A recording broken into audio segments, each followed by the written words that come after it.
10월 2일 토요일 영성 회복을 위한 가정 예배를 시작하겠습니다. 다 같이 주님 가르치신 기도합니다. 하늘에 계신 우리 아버지, 아버지의 이름을 거룩하게 하시며 아버지의 나라가 오게 하시며 아버지의 뜻이 하늘에서와 같이 땅에서도 이루어지게 하소서. 오늘 우리에게 일용할 양식을 주시고 우리가 우리에게 잘못한 사람을 용서하여 준 것 같이 우리 죄를 용서하여 주시고 우리를 시험에 빠지지 않게 하시고 악에서 구하소서. 나라와 권능과 영광이 영원히 아버지의 것입니다. 아멘.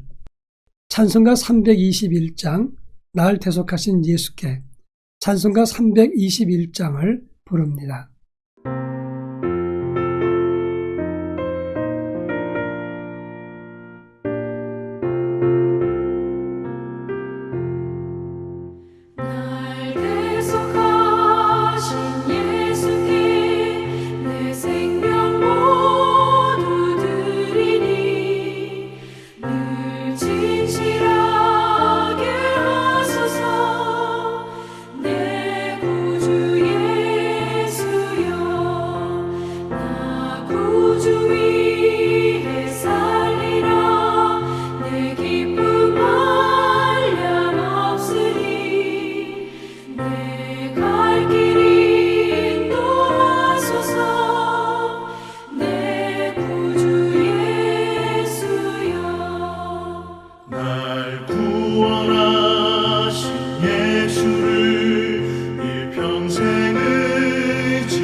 이 시간 우리에게 주시는 하나님 말씀은 구약성경 사무엘상 25장 1절입니다.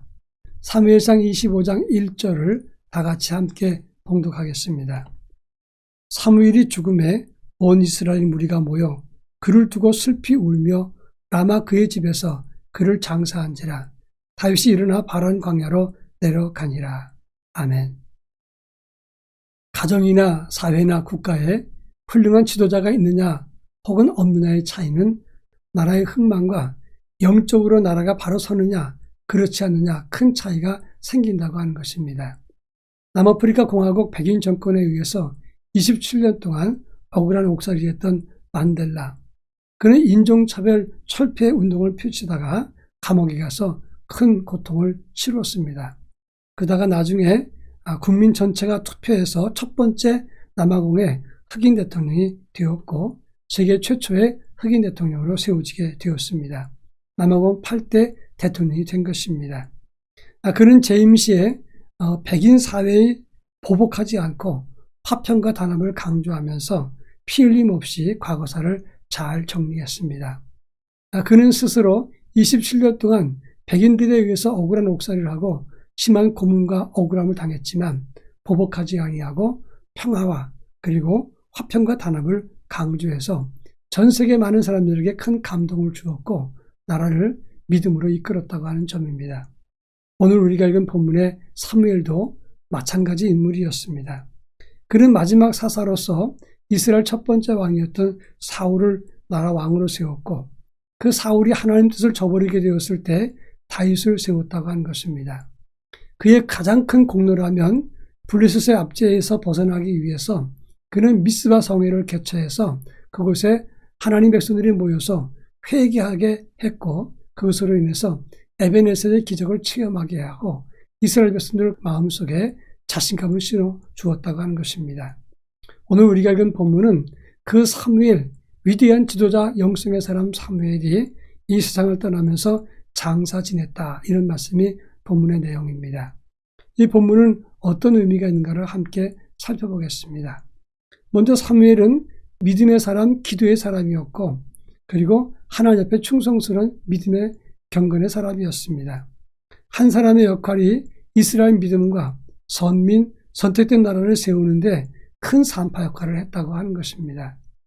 사무엘상 7장에 보면 미스바 성회를 열어서 이스라엘 백성들 전체가 회개의 성회로 모이도록 만들었습니다. 왕을 요구하는 백성들에게 하나님의 뜻이 아니다, 하나님이 이스라엘 왕 아니냐 책망하면서 결국 하나님이 허락해 주는 은혜 가운데서 왕을 세웠습니다. 그래서 첫 번째 세운 이 사울 왕이 하나님 나라를 위해서 일하다가 스스로 잘못되었을 때 그 다음 왕 다윗을 세우는데도 온 힘을 기울였습니다. 그리고 다윗이 시련과 핍박을 받았을 때 그는 다윗에게 정신적 신앙적 지주가 되었다고 하는 것입니다. 사무엘은 그 존재 자체가 이스라엘에게 위로와 용기와 희망이었습니다. 믿음의 좌표가 되었던 그런 믿음의 사람이었습니다. 바로 우리 가정에 사무엘처럼 이런 가장이 필요한 시대가 되었다고 하는 것입니다. 그런가 하면 사무엘은 사울이 잘못되었을 때 사무엘상 15장에 보면 이 아말렉과 사울이 싸우면서 하나님은 모든 아말렉 사람을 진멸하고 동식물을 다 없애하라 그랬습니다.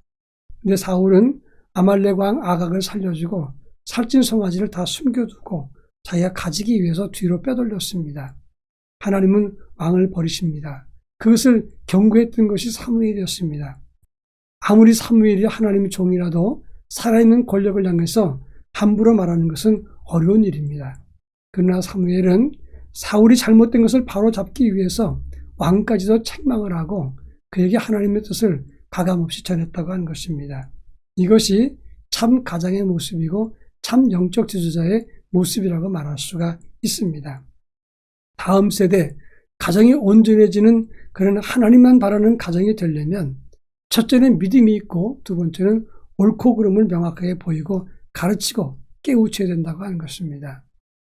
가족들이나 힘 있는 영향력 있는 가문의 사람이나 자녀들 잘못해도 눈을 감아주면 엘리의 두 아들 홈리와 비느하스처럼 잘못된 가정이 될 수 있고 이것은 이가봇, 하나님의 영광에 떠나는 지름길이 된다는 사실을 기억해야 됩니다.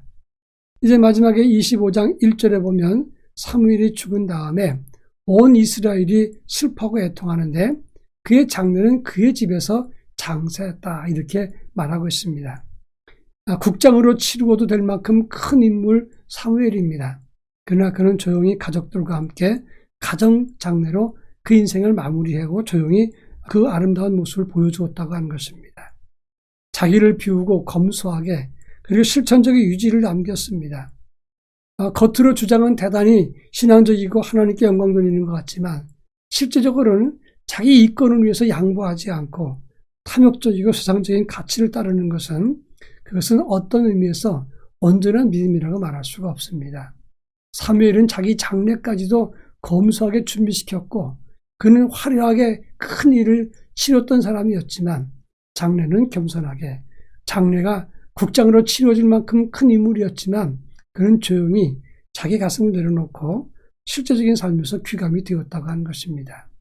우리 가정도 누군가에게 참 영성을 보이고 귀감이 되는 가장의 믿음과 영성이 되었으면 좋겠습니다. 이 일을 위해서 함께 기도하겠습니다.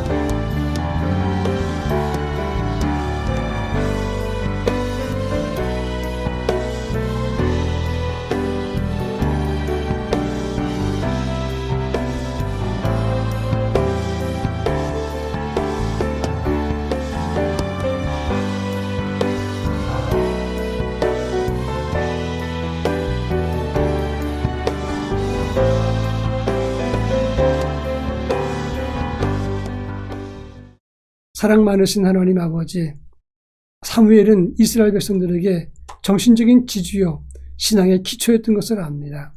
그리고 끝까지 마지막 순간까지 최선을 다해서 하나님을 섬기고 자신을 비우면서 마지막 모습도 아름답게 점 찍었습니다. 오늘 우리들도 우리 가장 되신 믿음의 사람들이 검소하고 성실하며 하나님을 신실히 의지하게 하시고 말과 행동이 일치되는, 그리고 하나님 앞에서 정말 성실하게 검소한 삶을 살아가는 우리 모두가 될 수 있도록 은혜를 더하여 주시옵소서. 예수님의 이름으로 기도합니다. 아멘.